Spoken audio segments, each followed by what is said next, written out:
kepemimpinan Rasulullah telah mampu membangun kota Madinah yang oleh para ahli disebutkan sebagai sebuah kota yang jauh lebih maju dari zamannya.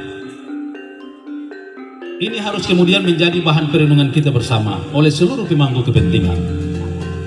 Kemudian dalam periode keemasan umat Islam pernah memimpin sepertiga belahan dunia kita, belahan dunia.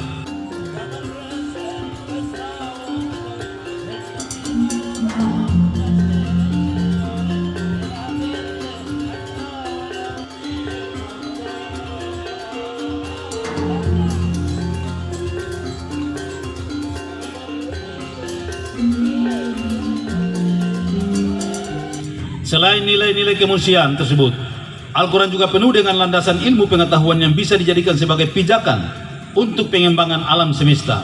Di antaranya, bahasan tentang langit tersirat pada surat Al-Baqarah ayat 50, bahasan tentang laut tertera pada surat Al-Fatir ayat 12, kajian tentang gunung tertera pada surat Al-Araf ayat 143, kajian tentang tumbuhan tertera pada surat Al-Kahfi ayat 45, kajian tentang hewan tertera pada surat An-Nur ayat 45, serta masih banyak objek kajian ilmuwan yang tertuang dalam Al-Quran.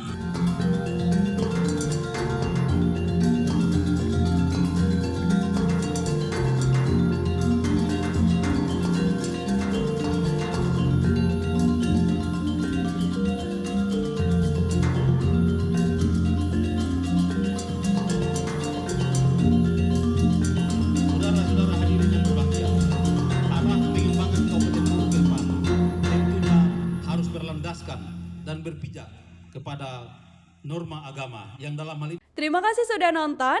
Jangan lupa like, subscribe, dan share ya.